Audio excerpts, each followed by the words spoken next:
بسم اللہ الرحمن الرحیم۔ الحمد للہ رب العالمین والصلاة والسلام علی رسولہ محمد وآلہ واصحابہ اجمعین، اما بعد فاعوذ باللہ من الشیطان الرجیم۔ بسم اللہ الرحمن الرحیم۔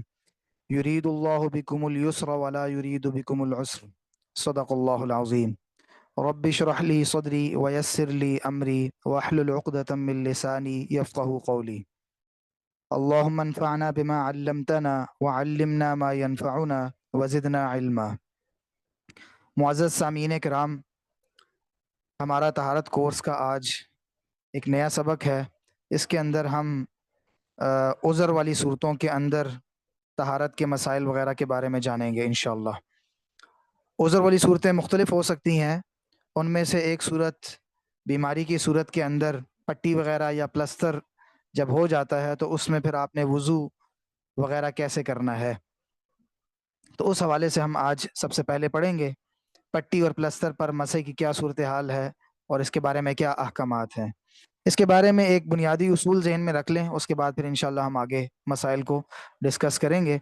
اصول یہ ہے کہ مثلاً وضو کرنا ہے تو وضو کے اندر جن حصوں کو دھونا ضروری ہے، اگر بیماری کے باوجود اور زخم کے باوجود ان حصوں کو دھونے سے کوئی نقصان نہ ہوتا ہو تو ان حصوں کو دھونا ہی ضروری ہے۔ اگر ان حصوں میں سے کسی حصے کو دھوتے وقت زخم کے خراب ہو جانے کا اندیشہ ہو تو دھونے کی جگہ پر پھر گیلا ہاتھ کر کے اس کے اوپر مسح کر لیا جائے گا۔ اگر مسح کرنے سے بھی تھوڑا سا پانی لگنے سے بھی اس کو نقصان ہوتا ہو تو اس صورت میں پھر مسح کرنا بھی معاف ہے، یعنی پھر اس صورت میں کچھ نہیں کیا جائے گا، نہ اس کو دھویا جائے گا نہ مسح کیا جائے گا۔ یہ بنیادی اصول ہے۔ اب اس اصول کی بنیاد پر آگے چند مسائل ہیں، میں آپ کے سامنے ذکر کرتا ہوں۔ ان میں ایک تو پٹی کے مسائل ہیں کہ اگر کسی کو زخم لگ گیا اور اس کے اوپر پٹی کر دی گئی، یا پھر کوئی ہڈی وغیرہ ٹوٹ گئی اس کے اوپر پلستر کر دیا گیا، یا کوئی لکڑیاں وغیرہ باندھ دی گئیں، تو اس صورت میں پھر کسی عضو کو دھونے یا پھر اس کے اوپر مسح کرنے وغیرہ کے حوالے سے کیا احکامات ہیں، تو یہ احکامات ملاحظہ کیجیے۔ مثلا کسی بندے کے ہاتھ یا پاؤں پھٹ گئے یا کوئی ناخن وغیرہ ٹوٹ گیا اور اس نے اس کے اندر کوئی دوائی وغیرہ بھر لی ہے اور اس دوائی کو باہر نکالنے سے اس کو تکلیف ہوتی ہے، اور اگر اس کے نکالے بغیر ہی اوپر سے پانی بہا دے تو وضو ہو جائے گا، اور پانی بہانے سے کوئی نقصان نہیں ہوتا، تو اس صورت میں اس کو پانی بہانا ضروری ہے۔ لیکن اگر جہاں پر جگہ وہ پھٹی ہوئی ہے وہاں پر پانی پہنچانا نقصان کرتا ہو تو پھر وہ جو اس کے اوپر میڈیسن لگی ہوئی ہے اس کے اوپر سے ہی پانی بہا دینا کافی ہے۔ اس میڈیسن کو ہٹا کر نیچے زخم کے اندر تک پانی پہنچانا یہ ضروری نہیں ہے۔ اسی طرح کسی بندے کے ہاتھ یا پاؤں میں کوئی پھوڑا ہے یا کوئی ایسی بیماری ہے کہ اس پہ پانی ڈالنے سے نقصان ہوتا ہو تو پھر پانی نہیں ڈالے گا، وضو کرتے وقت صرف بھیگا ہاتھ اس جگہ پر پھیر لے گا، اس کو مسح کہتے ہیں۔ اور اگر یہ مسح بھی نقصان کرتا ہو تو ہاتھ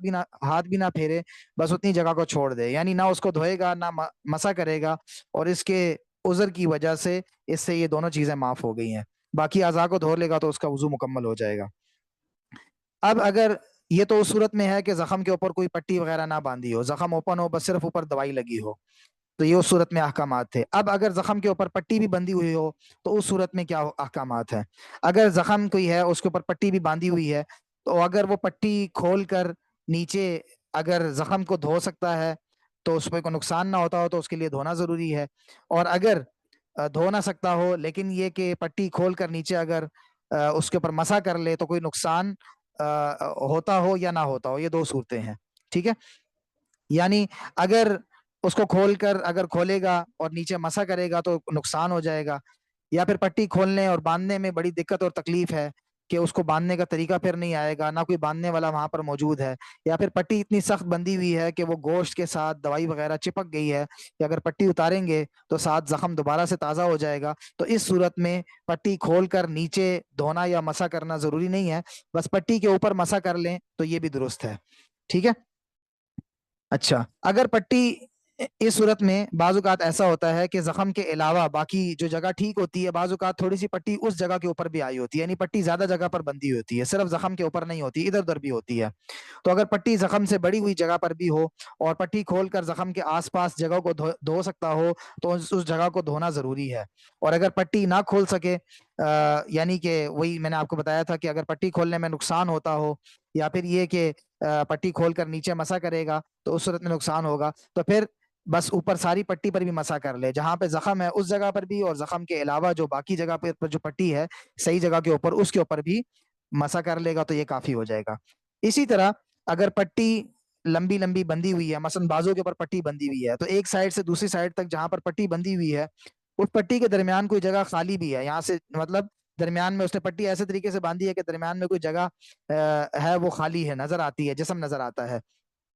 تو اس کے اوپر بھی مسا کر لینا کافی ہے۔ وہاں پر اس درمیان والی جگہ کو دھونا ضروری نہیں ہے، کیونکہ اس میں اس بات کا اندیشہ ہے کہ اگر اس جگہ کو دھوئے گا تو اس کو دھوتے دھوتے ہو سکتا ہے کہ نیچے جو زخم ہے وہاں تک پانی پہنچ جائے اور اس کو نقصان ہو، اس لیے بس اس کے اوپر بھی مسا کر لے گا تو اتنا مسا کر لینا بھی کافی ہے۔ یہ تو ہو گئے پٹی کے مسائل۔ اب اگر کسی کی ہڈی ٹوٹی ہو اور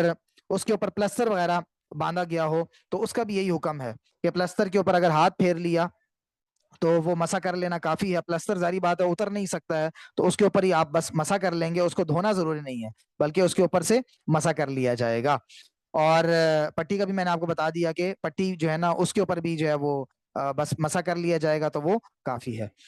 اچھا، پٹی وغیرہ میں بہتر تو یہ ہے کہ پوری پٹی پر مسا کیا جائے، اگر پوری پٹی پر نہ کیا جائے بلکہ آدھی سے زیادہ پٹی پر کر لے، جس حصے پر پٹی بندھی ہوئی ہے، جتنی پٹی بندھی ہوئی ہے وہ آدھی سے زیادہ پٹی کے اوپر اگر اس نے مسا کر لیا تو بھی اس کا مسا کافی ہو جائے گا۔ پوری پٹی کے اوپر پورا پورا مسا کرنا ضروری نہیں ہے۔ مثلا بازو کے اوپر پٹی بندھی ہوئی ہے تو جس جگہ پر پٹی نہیں ہے اس جگہ کو تو بازو وضو کرتے ہوئے اس جگہ کو بازو کو تو دھونا ضروری ہے، اور جہاں پر پٹی بندھی ہوئی ہے وہاں پر آدھی سے زیادہ جو پٹی ہے اگر اس کے اوپر بھی اس نے گیلا ہاتھ پھیر لیا، مسا کر لیا تو یہ اتنا بھی کافی ہے۔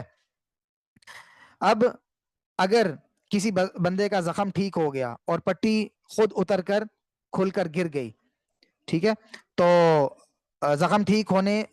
ہو گیا تو اب اس صورت میں جو ہے نا اس کا مسا خود بخود ختم ہو جائے گا۔ اگر پہلے اس نے مسا کر کے وہ پٹی وضو کرتے ہوئے پٹی کے اوپر مسا کیا تھا اور اب جو ہے زخم ٹھیک ہو گیا اور پٹی کھل کر اتر گئی تو اس صورت میں اس کا مسا خود بخود ٹوٹ جائے گا، اور اب صرف اس جگہ کو دھونا ضروری ہوگا کیونکہ باقی وضو اس کا پہلے سے موجود ہے۔ اور اگر وضو ٹوٹ گیا تھا تو پھر اس صورت میں جب وضو کرے گا تو اب پوری جگہ کو دھونا ضروری ہوگا۔ اور اگر زخم ٹھیک نہیں ہوا، ویسے ہی پٹی بعض اوقات ڈھیلی ہوتی ہے، ڈھیلی ہو کر اتر جاتی ہے، نیچے زخم اسی طرح ہی ہے اور اس نے پٹی کے اوپر مسا کیا تھا اور پٹی کھل کر اتر گئی ہے تو دوبارہ سے اس پٹی کو باندھ لے، اب دوبارہ سے اس کے اوپر مسا کرنا ضروری نہیں ہے بلکہ پہلے والا مسا اس کا باقی ہے۔ اور یہ چیز ذہن میں رکھیں کہ پٹی پر جب بھی مسا کیا جاتا ہے یا پلسٹر پر مسا کیا جاتا ہے تو یہ حکم، اس کا حکم ایسے ہی ہوتا ہے جس طرح آپ نے اس جگہ کو دھو لیا ہے، اب کسی شک و شبے میں مبتلا نہیں رہنا چاہیے، ٹھیک ہے، بس اس چیز کو ذہن میں رکھیں۔ یہ تو ہو گئے پٹی کے مسائل۔ اب ہم آتے ہیں معذور کے مسائل کی طرف۔ معذور کس شخص کو کہا جاتا ہے؟ اس معذور سے مراد ہمارا ہینڈی کیپ نہیں ہوتا، یعنی جس کی ٹانگ وغیرہ میں کوئی مسئلہ ہو یا اس طرح کا، یہ معذور نہیں ہے۔ یہ ہمارے ہاں جب معذور کا لفظ بولا جاتا ہے تو اس سے مراد ایک خاص قسم کا شخص ہوتا ہے، اور شریعت کی نظر میں معذور شخص وہ ہوتا ہے جس کو کوئی ایسا عذر پیش آ گیا ہو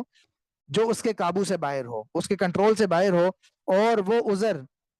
جو ہے وہ اتنا ہو کہ اس کی وجہ سے نماز کا ایک پورا وقت گزر جائے لیکن وہ وضو کر کے جو اور فرض نماز ادا نہ کر سکتا ہو، اتنا وقت اگر گزر جائے اور مسلسل اس کا وہ عذر باقی رہے تو پھر اس صورت میں ایسے شخص کو معذور کہتے ہیں۔ مثال دیتا ہوں تاکہ آپ کو بات سمجھ میں آ جائے۔ مثلا کسی بندے کی نکسیر پھوٹنا شروع ہوئی ہے اور کسی طرح بند نہیں ہو رہی، اب مسلسل خون اس کا نکل رہا ہے، یا پھر کوئی بندہ زخمی ہوا ہے اور اس کے زخم سے خون بہتا جا رہا ہے، تھوڑا تھوڑا بہتا ہے، بند نہیں ہوتا، یا کسی کو پیشاب کے قطروں کی بیماری ہے کہ ہر وقت بس قطرے نکلتے ہی رہتے ہیں، رکتے نہیں ہیں، یا پھر کسی کی گیس وغیرہ نہیں رکتی ہے، ہر وقت بس اسے گیس جو ہے وہ نکلتی ہی رہتی ہے، یا کسی بندے کو پیچس وغیرہ لگ گئے ہیں، موشن لگے ہوئے ہیں کہ وہ رک ہی نہیں رہے ہیں، یا پھر کسی جسم سے کہیں سے پیپ مسلسل نکلی جا رہی ہے، وہ اس کو صاف کرتے ہیں پھر اور نکل آتی ہے، یا پھر آنکھ، کان یا جسم کے کسی بھی حصے سے جس میں درد ہو اور درد کے ساتھ ساتھ اس جسم سے مسلسل پانی نکل رہا ہے، اور یہ پانی مسلسل نکلی جا رہا ہے کہ اسے نماز پڑھنے کا ٹائم بھی نہیں مل رہا کہ وہ وضو کرے، کیونکہ ان چیزوں سے ظاہری بات ہے وضو بار بار ٹوٹ جاتا ہے۔ تو مسلسل جب کسی بندہ ایسی حالت میں ہو کہ اسے اتنا بھی ٹائم نہ ملے کہ وہ نماز وضو کر کے نماز پڑھ سکے تو ایسے شخص کو ہم کہتے ہیں معذور۔ اور یہ معذور کب ہوگا؟ اس کے لیے جو کرائٹیریا ہے وہ یہ ہے کہ جب کوئی کسی بندے کا یہ عذر وغیرہ شروع ہو، مثلا ظہر کا وقت سٹارٹ ہو گیا تھا، ظہر کا وقت آج کل مثلا 12 بج کے 8-10 منٹ پر شروع ہو جاتا ہے، تو مثال کے طور پر 2 بجے جو ہے نا وہ کسی بندے کو کوئی زخم لگ گیا اور اس سے خون بہنا شروع ہو گیا، تو اب یہ بندہ ظاہری بات ہے خون بہنے کی وجہ سے اس کا وضو نہیں ہو سکے گا، تو یہ بندہ انتظار کرے گا کہ خون بند ہو جائے، انتظار کرتا رہے گا، تھوڑی تھوڑی دیر بعد دیکھتا رہے گا، حتیٰ کہ ظہر کی نماز کا بالکل آخری وقت آ گیا، اور آخری وقت آنے پر بھی جو ہے نا وہ اس کا یہ خون بند نہیں ہوا۔ اب یہ کیا کرے گا؟ اب آخری وقت میں بس وضو کر لے گا اور وضو کر کے نماز پڑھ لے گا۔ اب پھر عصر کے وقت میں بھی دیکھتا رہے گا، اسی طرح عصر کا وقت سٹارٹ ہو جائے گا، اس کے بعد عصر کے وقت میں بھی اسی طرح خون بہتا رہا، یہاں تک کہ عصر کا پورا وقت بھی اسی طرح گزر گیا کہ اسے جو ہے نا درمیان میں اتنا ٹائم بھی نہیں ملا کہ اس میں صرف وضو کے فرض پورے کر سکے۔ وضو کے فرض کیسے پورا کرے گا؟ مثلاً جلدی جلدی اس طرح وضو کرے کہ صرف 4 اعضاء کو وضو کے اندر دھوئے جن کو دھونا فرض ہے، یعنی چہرہ دھو لے، دونوں بازوؤں کو دھو لے، سر کا مسح کر لے، اور پاؤں کو ایک ایک مرتبہ دھو لے۔ تو یہ فرض ہیں وضو کے، بس اتنا وضو کر لے، اور اتنا وضو کر کے بس فرائض اور واجبات کے ساتھ نماز ادا کر لے، سنتیں وغیرہ چھوڑ دے اس کے اندر۔ مثلاً جو فرض نماز ہے، 4 فرض نماز ہے، اس کے شروع میں ثنا نہ پڑھے، اعوذ باللہ بسم اللہ چھوڑ دے، سورہ فاتحہ کے بعد آمین نہ کہے، اور اس کے بعد سورہ فاتحہ کے بعد بس کہیں سے اتنا تھوڑا سا پڑھ لے کہ وہ 30 حروف ہو جائیں، اتنی چھوٹی سی کوئی آیات پڑھ لے کہ 30 حروف 30 حروف جو ہے وہ پورے ہو جائیں عربی کے، اور اس کے بعد رکوع میں جائے اور سجدے میں صرف ایک مرتبہ سبحان ربی العظیم اور سبحان ربی الاعلیٰ کہے، اور قومے میں ربنا لکل ہم نہ کہے، اور اس کے بعد فرض کی آخری 2 رکعتیں جب پڑھے تو اس کے اندر سورہ فاتحہ نہ پڑھے، بلکہ ایک بار سبحان ربی الاعلیٰ کہنے کی مقدار میں کھڑے ہو کر بس خاموشی سے اس کے بعد رکوع کر لے، اور اس کے بعد جب آخر میں اتحیات میں بیٹھے، آخری اتحیات میں، تو صرف اشہد ان محمد عبدہ و رسولہ پڑھ کر سلام پھیر دے۔ اس طرح اگر یہ صرف فرض اور واجبات کے ساتھ 4 رکعات نماز ادا کر لے تو یہ ہوتا ہے اس کا منیمم کرائٹیریا، کہ اگر کوئی بندہ معذور ہو تو ظہر کا وقت، اب عصر کا وقت بھی جب پورا وقت گزرا، اور ظہر کے وقت میں بھی، اور عصر کا جو پورا وقت تھا اس کے اندر پورے وقت میں اس کا مسلسل خون بہتا رہا، اور اس کو اتنا ٹائم بھی نہیں ملا کہ خون بند ہو جاتا، تو یہ اس طرح وضو کر کے اس طرح سے 4 رکعات پڑھ سکتا۔ تو جب ایک نماز کا پورا ٹائم گزر جائے گا، جس طرح کہ اب یہاں پر عصر کا ٹائم گزر گیا ہے، تو اس صورت میں یہ بندہ معذور ہو جائے گا، اس شخص کو کہتے ہیں معذور۔ اور اب اس معذور کا حکم کیا ہے؟ ٹھیک ہے، اب میں اس کے بعد میں جب آپ کو بتاؤں گا کہ اگر ایسا نہیں ہوتا، درمیان میں خون بند ہو جاتا ہے، تو وہ پھر نارمل انسان کی طرح ہوگا، معذور کے احکامات اس کے اوپر نہیں لگیں گے، اور اس کا جب خون بند ہوگا تبھی اس کی نماز درست ہوگی۔ اب اگر عصر کا وقت بھی پورا گزر گیا تو پتہ چل جائے گا کہ پورا، چونکہ ظہر کا وقت پورا نہیں گزرا تھا نا، ظہر کا وقت کچھ گزر چکا تھا، اس کے بعد اس کا عذر شروع ہوا تھا، تو ہم عصر کے پورے وقت کو اس کے اندر شمار کریں گے۔ جب عصر کا پورا وقت گزر جائے گا تو ہم یہ سمجھیں گے کہ اب یہ بندہ معذور ہو گیا ہے۔ اگر ایسا نہیں ہوتا، بلکہ عصر کے وقت کے دوران ہی اس کا خون بند ہو جاتا ہے، ٹھیک ہے، تو اس صورت میں ہم یہ کہیں گے کہ ایک نماز کا پورا وقت نہیں گزرا، اور اس نے جو ظہر کی نماز پڑھی تھی اس کے دوران بھی چونکہ اس کا خون بہ رہا تھا، لہٰذا اس کی ظہر کی نماز نہیں ہوئی ہے، اب یہ ظہر کی نماز کیا کرے گا؟ قضا کر لے گا۔ اور جب عصر کے وقت اس کا خون بند ہو گیا ہے تو خون بند ہونے کے بعد صحیح طرح وضو کر کے نارمل طریقے سے پھر وہ نماز ادا کرے گا۔ یہ تو ہو گیا معذور کا، کہ معذور بندہ بنے گا کیسے۔ اب جب ایک مرتبہ بندہ معذور بن گیا تو اس کے بعد پوری نماز کے وقت میں ایک مرتبہ بھی وہ عذر والی بات اگر پائی گئی تو یہ بندہ اس وقت تک معذور رہے گا۔ مثلا میں نے عصر کی مثال دی تھی آپ کو، اب عصر کے بعد جب مغرب کا وقت آیا تو مغرب کے وقت میں اب ہوا یہ کہ مغرب کے وقت میں بس تھوڑا سا خون نکلا پھر بند ہو گیا، پورے مغرب کے وقت میں خون نہیں بہتا رہا، اسی طرح عشاء کے وقت میں بھی تھوڑی دیر خون بہا اور اس کے بعد بند ہو گیا، اسی طرح فجر کے وقت میں، تو جب جب کسی بھی نماز کے وقت میں ایک مرتبہ بھی وہ عذر والی بات پائی گئی تب تک یہ معذور کے حکم میں رہے گا، اس کے لیے یہی رہے گا۔ اور معذور اپنی نمازیں کیسے پڑھے گا اس کا طریقہ میں ابھی آگے انشاءاللہ آپ کو بتاتا ہوں۔ اور جب ایسا وقت آئے گا کہ ایک پوری نماز کا وقت گزر گیا اور نماز کے وقت کے دوران ایک بار بھی وہ عذر والی بات نہ پائی گئی، یعنی خون دوبارہ سے نہ بہا، تو اس صورت میں اب یہ معذور ہونے کا جو پہلے سے حکم چل رہا تھا وہ ختم ہو جائے گا، اب یہ نارمل طریقے سے نماز پڑھے گا، اب خون نکلنے پر اس کا وضو ٹوٹ جائے گا۔ اب جو بندہ شرعی طور پر معذور ہو جائے اس کا حکم کیا ہے؟ اس کے حوالے سے 3-4 حکم ہے۔ نمبر 1، پہلا حکم تو اس کا یہ ہے کہ اس کے لیے ہر نماز کے لیے نیا وضو کرنا ضروری ہے، اور جب یہ ایک مرتبہ وضو کر لے گا تو جب تک نماز کا پورا وقت نہیں گزرے گا اس عذر کی وجہ سے اس کا وضو نہیں ٹوٹے گا۔ مثلا اگر کسی بندے کا خون بہ رہا ہے مسلسل اور وہ جو میں نے ابھی کرائٹیریا بتایا ہے اس کے مطابق وہ شرعن معذور بن چکا ہے، تو معذور بننے کے بعد اب جو بھی نمازیں پڑھے گا تو اس ہر نماز کے وقت میں وضو کر لے گا۔ مثلا مغرب کی نماز کے وقت جب وضو کرے گا تو مغرب کی نماز کا وقت جب تک ختم نہیں ہوگا اس وقت تک اس کا عذر اس کا وضو اس عذر کی وجہ سے نہیں ٹوٹے گا، یعنی خون نکلنے کی وجہ سے اس کا وضو نہیں ٹوٹے گا۔ خون نکل بھی گیا تو اس کا وضو نہیں ٹوٹے گا، ہاں اگر خون نکلنے کے علاوہ کسی اور وجہ سے جو چیزیں وضو کو توڑ دیتی ہیں ان میں سے کوئی وجہ پائی گئی یا کوئی چیز پائی گئی تب اس کا وضو ٹوٹ جائے گا. مثلاً یہ بندہ معذور تھا خون نکلنے کی وجہ سے, تو مغرب کے وقت اس نے وضو کیا تو اس کا خون نکل رہا تھا, تو خون نکلنے سے اس کا وضو نہیں ٹوٹے گا. لیکن اگر اس کی گیس نکل گئی یا پھر اس نے پیشاب کر لیا یا پخانہ کر لیا یا جہاں سے خون نکل رہا تھا جس کی وجہ سے یہ معذور بنا تھا اس کے علاوہ جسم کے کسی اور حصے سے کسی وجہ سے خون نکل آیا یا پیپ نکل آئی یا اس کو کہیں الٹی ہو گئی, کسی بھی اور وجہ سے جن سے وضو ٹوٹ جاتا ہے کوئی اور وجہ پائی گئی, تو اس صورت میں پھر اس کا وضو ٹوٹ جائے گا. اب یہ نئے سرے سے وضو کرے گا, اور جب وضو کرے گا تو پھر نماز کے وقت کے آخر تک اس کا وضو باقی رہے گا.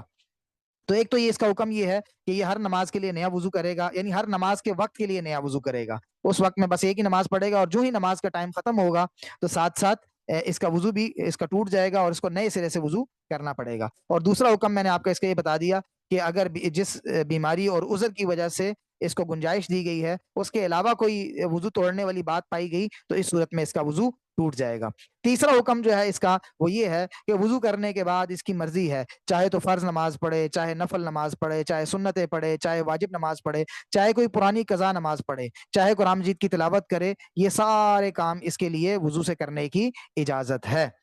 آسان الفاظ میں معذور کا حکم یہ ہے کہ معذور کا وضو وقت کے اندر باقی رہے گا, اور جو ہی وقت ختم ہوگا اس وقت اس کا وضو ٹوٹ جائے گا, یا پھر جس عذر کی وجہ سے یہ معذور بنا ہے, جس بیماری کی وجہ سے, اس بیماری کے علاوہ کسی اور وجہ سے وضو ٹوٹ جائے تو اس صورت میں اس کا وضو ٹوٹ جائے گا. یہ تو ہو گئی معذور کے احکامات. اب معذور کے حوالے سے ایک چیز اور, ایک تو یہ ہے کہ معذور کی وجہ سے اس کا وضو تو نہیں ٹوٹے گا, لیکن ہم نے پیچھے ایک اور مسئلہ بھی پڑھا تھا کہ بدن کو اور کپڑوں کو پاک کرنا بھی نماز کے لیے ضروری ہوتا ہے. اور ہم نے ایک مسئلہ یہ بھی پڑھا تھا کہ اگر خون 1 درہم کی مقدار سے زیادہ کپڑوں پر لگا ہو تو اس کو دھونا ضروری ہوتا ہے, اس کے بغیر نماز نہیں ہوتی. تو معذور کے حوالے سے اس بارے میں کیا حکم ہے کہ جب وہ نماز پڑھ رہا ہوگا, ظاہری بات ہے اس کا خون نکل رہا ہے, تو خون نکلنے کی وجہ سے وہ خون اس کے کپڑوں پر یا پھر اس کے بدن کے اوپر تو جا کر لگے گا, تو اس صورت میں اس کی نماز کا کیا حکم ہوگا؟ یہ بات تو واضح ہے کہ خون نکلنے کی وجہ سے چونکہ اس کا عذر ہے اس کا وضو نہیں ٹوٹے گا, لیکن کپڑے تو ناپاک ہو رہے ہیں تو نماز یہ کیسے پڑھے گا؟ تو اس کے بارے میں علماء کرام نے یہ لکھا ہے کہ اگر یہ معذور کا خون کپڑے پر لگ جائے اور اگر ایسا ہو کہ دھونے کے بعد نماز ختم کرنے سے پہلے پھر لگ جائے گا تو پھر اس کو دھونا واجب نہیں ہے, بے شک یہ درہم کی مقدار سے زیادہ کیوں نہ ہو. یعنی اگر اتنا خون اس کا نکل رہا ہے کہ اگر اس کو دھو کر فوراً جلدی جس طرح میں نے طریقہ بتایا وضو کر لے اور 4 رکعت جو ہے وہ نماز پڑھے, تو اتنی دیر تک اتنا خون جو ہے وہ نہیں نکلے گا کہ وہ جا کر کپڑوں کو گندا کر دے, تو اس صورت میں تو اس کو دھونا ضروری ہو جائے گا. یعنی وہ نہیں نکل رہا ہے, بند ہو جاتا ہے, تو آپ کیا کریں گے, اس کو دھو کر صاف کر کے کپڑے پاک کر کے پھر اس میں نماز پڑھیں گے. لیکن ایسی صورت ہے کہ مسلسل نکلی جا رہا ہے کہ اگر آپ نماز پڑھیں تو نماز کے دوران بھی نکلتا رہتا ہے اور رکتا نہیں ہے, تو چونکہ یہ آپ کے بس میں نہیں ہے اس لیے شریعت نے پھر اس کو معاف کر دیا ہے. یہ بے شک نکلتا بھی رہے اور کپڑوں پر لگ بھی جائے تو اس کے ساتھ ہی آپ نماز پڑھیں گے, اس کو دھونا ضروری نہیں. یعنی آسان الفاظ میں اگر وہ خون جو ہے وہ رک جاتا ہے اور اتنا ٹائم اسے مل جاتا ہے کہ جو ہے وہ عذر کے رکنے کی صورت کے اندر وہ نماز پڑھ سکتا ہے, تو پھر اس صورت میں اسے دھو کر نماز پڑھنا, بدن کو اور کپڑوں کو دھو کر نماز پڑھنا ضروری ہے. اور اگر اتنا ٹائم اسے نہیں ملتا ہے اور اس ٹائم سے پہلے ہی خون دوبارہ نکل آتا ہے اور تو اس کے لیے پھر اس کے ساتھ ہی نماز پڑھنا ضروری ہو جائے گا. یہ تو ہو گئے اس کے حوالے سے کچھ ضروری احکامات. اور میں نے معذور کے عذر ختم ہونے کے حوالے سے میں نے آپ کو بتا دیا تھا کہ معذور کا عذر ختم تب ہوگا کہ جب ایک پوری نماز کا وقت ایسا گزر جائے کہ جس کے اندر ایک بار بھی وہ عذر نہ پایا جائے. آپ کوئی بندہ معذور ہے, مثلا اس نے 10 نمازیں ایسی پڑھی, ایکسیڈنٹ ہو گیا تھا اور مسلسل خون نکل رہا تھا, پھر اس کے بعد اس کا زخم وغیرہ ٹھیک ہو گیا, خون نکلنا بند ہو گیا, تو جب اس طرح خون نکلنا بند ہو جائے گا تو اس کے بعد جب ایک نماز کا پورا وقت ایسا گزر جائے گا کہ وہ خون نہیں نکلا, تو اس صورت میں پھر ہم یہ کہیں گے کہ اب یہ معذور ہونے کے حکم سے نکل گیا ہے. اور یہ پتہ کیسے چلے گا کہ ایک پورا نماز کا وقت گزر گیا ہے؟ مثلاً ہم دیکھتے ہیں کہ ظہر کا وقت جو ہے نا, جب اس نے وضو کیا, ٹھیک ہے, تو اس نے عذر کی حالت میں وضو کیا تھا, ٹھیک ہے. اب ظہر کے فرض شروع کرنے سے پہلے, یعنی اس کا جس وقت وہ وضو کر رہا تھا تو اس وقت اس کا خون بہ رہا تھا, لیکن ظہر کی فرض نماز شروع کرنے یا نماز کا سلام پھیرنے سے پہلے اس کا خون بند ہو گیا, ٹھیک. اور اس کے بعد پھر عصر کا پورا وقت بھی ایسا گزر گیا کہ جو ہے وہ اس کا جو ہے وہ خون پھر دوبارہ نہیں نکلا, تو اس صورت میں عصر کا وقت ختم ہونے پر یہ پتہ چلے گا کہ اس کا عذر ختم ہو گیا تھا. اور جو ظہر کی نماز تھی، ٹھیک ہے، اب جو ظہر کی نماز تھی اس کے شروع کرنے سے پہلے ہی چونکہ یہ خون بند ہو گیا تھا، یا نماز کے سلام پھیرنے سے پہلے پہلے یہ خون بند ہو گیا تھا، لہٰذا جب عصر کا وقت ختم ہوا تو پتہ چلا کہ نماز کے دوران ہی اس کا عذر ختم ہو گیا تھا. تو جب اس کا عذر نماز کے دوران ختم ہو گیا تھا یا نماز سے پہلے ہی ختم ہو گیا تھا اور اس نے اس حالت میں نماز پڑھی ہے، تو اس کی ظہر کی نماز نہیں ہوئی ہے. اب یہ ظہر کی نماز بھی پڑھے گا اور عصر کی نماز بھی، چونکہ اس نے جو ہے نا وہ عذر سمجھ کے اسی طرح پڑھی تھی، لہٰذا اب کیا ہوگا کہ یہ ظہر کی نماز بھی پڑھے گا اور اس کے بعد پھر یہ ہے کہ عصر کی نماز جو ہے نا وہ اگر صاحب ترتیب ہے تو پھر اس کی جو ہے وہ عصر کی نماز ہو جائے گی اس کے بعد. ٹھیک، اور تو یہ طریقہ اس کا ہوگا اس کے معلوم کرنے کا کہ عذر ختم کیسے ہوگا. یعنی جب عذر ختم ہوگا تو اس وقت یہ دیکھے گا کہ وضو کرنے کے بعد اگر جو نماز پڑھی ہے عذر ختم ہونے کے بعد بھی پڑھ لی ہے اور یہ سمجھ کے کہ میں معذور ہوں، اور اس کے بعد اگلا نماز کا جو پورا وقت گزرا جس سے پتہ چل گیا کہ یہ بندہ معذور نہیں تھا، تو اس کے بعد پھر کیا کرے گا کہ وہ پچھلی والی نماز کو بھی دہرائے گا. اچھا، اس میں ایک چیز اور بھی یہ ذہن میں رکھیں کہ اگر ہم نے پہلے یہ مسئلہ پڑھا تھا کہ وضو تب ٹوٹتا ہے کہ جب زخم سے وہ جو پانی ہے یا خون ہے یا پیپ وغیرہ ہے وہ زخم سے باہر نکل کر پھیل جائے، بدن کے اوپر بہہ جائے. اگر کوئی دانہ وغیرہ جو ہے نا وہ چھیل دیا اور اس سے پانی خود نہیں نکلا بلکہ ہاتھ یا کپڑا لگنے کی وجہ سے وہ پھیل گیا تو اس سے وضو نہیں ٹوٹتا ہے. اور اگر پانی زخم سے ابھر کر اوپر آیا اور دانہ ہے اس کے سوراخ سے زائد جگہ پر جو ہے نا وہ پھیل گیا لیکن اوپر ابھرنے کے بعد نیچے نہیں اترا، تھوڑا سا ادھر ادھر ہو گیا لیکن وہ بہا نہیں ابھی، تو اس کے بارے میں راجح قول یہ ہے کہ اس کی وجہ سے وضو نہیں ٹوٹتا ہے. ٹھیک، تو یہ مسئلہ بیسیکلی تو وہاں پر اس سے ریلیٹڈ تھا لیکن انہوں نے یہاں پر معذور کے مسائل کے اندر اس کو ذکر کر دیا. اس کے علاوہ جس بندے کو ہوا خارج ہونے کا مرض ہو تو وہ شرعاً معذور، اور اتنا زیادہ وہ مرض ہو کہ وہ شرعاً معذور ہو، تو ایسے بندے کا نیند کی وجہ سے وضو نہیں ٹوٹتا، کیونکہ نیند کی وجہ سے جو وضو ٹوٹنا ہے اس کی بنیادی وجہ یہ ہے کہ جسم کے اعضاء جب بندہ سو جاتا ہے تو وہ ڈھیلے پڑ جاتے ہیں اور جسم سے گیس وغیرہ ہوا وغیرہ خارج ہونے کا اندیشہ ہوتا ہے، اس لیے علماء کرام یہ کہتے ہیں کہ نیند کی وجہ سے وضو ٹوٹ جاتا ہے. تو جو بندہ جس کو ہوا خارج ہونے کا مرض لاحق ہو اور وہ اتنا زیادہ لاحق ہو کہ وہ شرعاً معذور ہو گیا ہو تو اس کا نیند کی وجہ سے جو ہے وہ پھر وضو نہیں ٹوٹے گا. اس کے علاوہ اگر کوئی اور وجہ ہو تو اس کی وجہ سے پھر اس کا وضو ٹوٹ جائے گا. تو یہ تو ہو گئے معذور کے احکامات، امید کرتا ہوں کہ آپ کو سمجھ آ گئے ہوں گے. اس کے علاوہ اب ہم طہارت کورس میں جو سب سے آخری اس کا حصہ ہے وہ موضوع پر مسح، اس کے حوالے سے میں آپ کو بتا دیتا ہوں.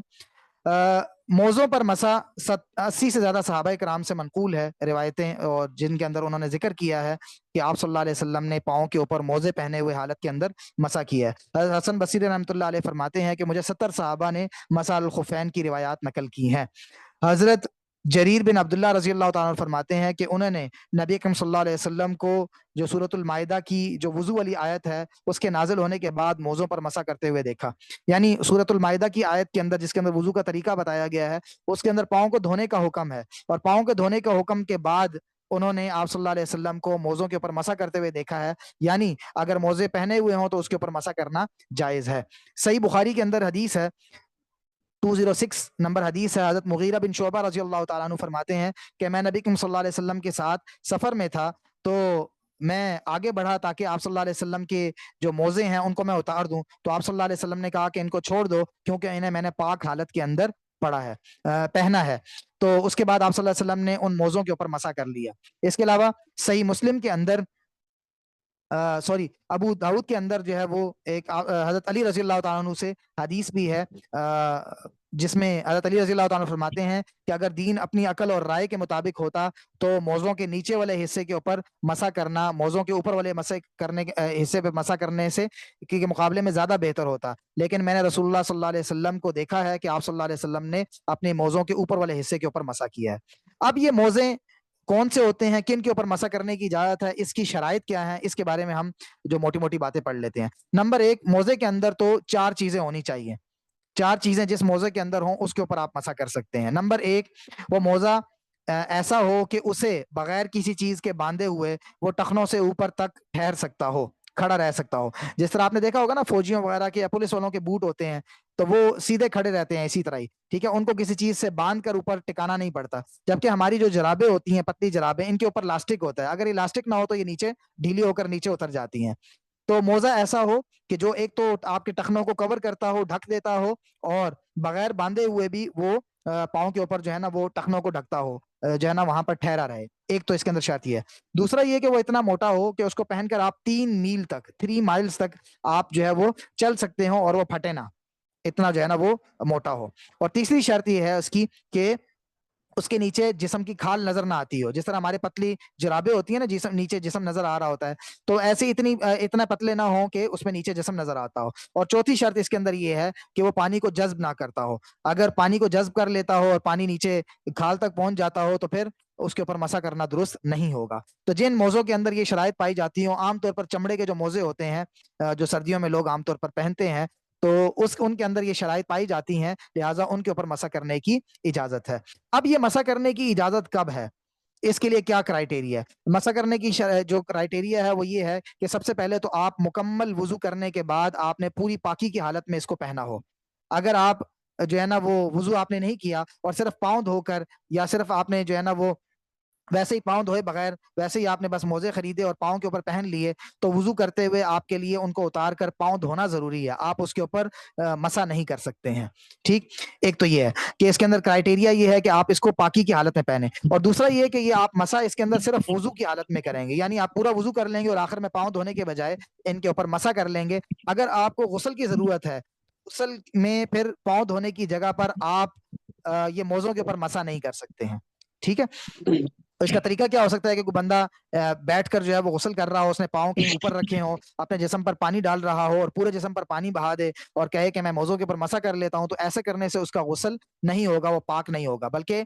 جو ہے نا اس کے لیے موزے اتار کر پاؤں کو دھونا ضروری ہے. تو یہ موزوں پر مسا کب الاؤڈ ہے؟ ایک تو یہ کہ آپ نے پورے طور پر وضو کر کے, مکمل وضو کر کے اس کو پہنا ہو, اور دوسرا یہ کہ یہ آپ صرف وضو, پھر آپ کا وضو ٹوٹ جائے تو صرف جب آپ دوبارہ وضو کر رہے ہوں تب ہی آپ اس کے اوپر مسا کر سکتے ہیں. غسل اگر آپ کے اوپر ضروری ہو گیا ہو تو اس صورت میں آپ اس کے اوپر مسا نہیں کر سکتے ہیں. اور تیسرا میں نے آپ کو بتایا کہ یہ موزے جو ہے وہ چمڑے کے ہوں اور جرابوں پر مسا کرنے کی اجازت نہیں ہے. ہاں, اگر جرابوں کے اوپر اور نیچے دونوں طرف چمڑا لگا ہو یا پھر صرف نیچے کی طرف چمڑا لگا ہو تو علماء کرام نے پھر اس کے اوپر مسا کرنے کی گنجائش دی ہے. اور اس کے علاوہ موزے کے لیے شرط یہ بھی ہے کہ موزہ اتنا پھٹا ہوا نہ ہو کہ اس میں پاؤں کی 3 چھوٹی انگلیوں جتنا سوراخ ہوا ہو کہ اس سے نیچے جو ہے وہ پاؤں نظر آتا ہو, اتنا بڑا سوراخ ہو گیا ہو کہ پاؤں کی 3 چھوٹی انگلیاں اس کے اندر جتنا جو ہے نا وہ حصہ پاؤں کا اس کے اندر سے دکھائی دیتا ہو. تو اگر اتنا حصہ پھٹا ہوا ہے تو ایسے موزوں کے اوپر مسا کرنے کی اجازت نہیں. اور یہ ایک موزے کا اتنا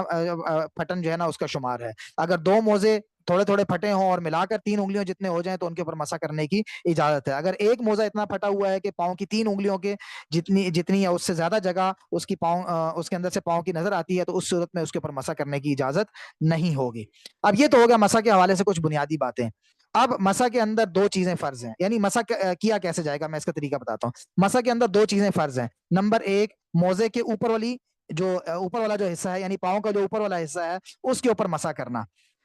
ابھی میں نے تھوڑی دیر پہلے حضرت علی رضی اللہ تعالیٰ عنہ کی حدیث آپ کے سامنے نقل کی تھی. وہ فرماتے ہیں کہ اگر دین اپنی عقل اور رائے کے اوپر ہوتا تو موزوں کے نیچے والے حصے کا مسا کرنا اوپر والے حصے کے مسا کرنے کے مقابلے میں زیادہ بہتر ہوتا, کیونکہ عام طور پر جب آپ نے موزے پہنے ہو تو نیچے والے حصے پر گند لگا ہوتا ہے نا, تو اگر جب آپ وضو کر رہے ہیں تو گند اگر صاف کرنے کے اعتبار سے دیکھا جائے یا اس کو صاف ستھرا کرنے کے حوالے سے دیکھا جائے تو پاؤں کا جو نیچے والا حصہ ہے اس کے اوپر مسا ہونا چاہیے. لیکن دین اپنی عقل اور رائے پر چلنے کا نام نہیں ہے, بلکہ دین اللہ اور اس کے رسول کے حکم کے اوپر چلنے کا نام ہے. تو وہ فرماتے ہیں کہ دین اگر اپنی رائے پر ہوتا تو پاؤں کے نیچے والے حصے پر مسا کرنا پاؤں کے اوپر والے حصے پر مسا کرنے کے مقابلے میں زیادہ بہتر ہوتا. لیکن میں نے رسول اللہ صلی اللہ علیہ وسلم کو دیکھا ہے کہ آپ صلی اللہ علیہ وسلم نے پاؤں کے اوپر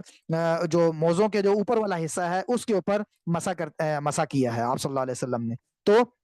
ایک تو موزوں کے اوپر والے حصے کے اوپر مسا کیا جائے گا, یعنی پاؤں کی جو اوپر والی ہڈی ہے اور جو پاؤں کا اوپر والا حصہ ہے اس کے اوپر جب موزہ پہنا ہو تو اس کے اوپر آپ مسا کریں گے. ایک بات یہ ہے. اور نمبر 2, اس کے اندر فرض یہ ہے کہ آپ کم از کم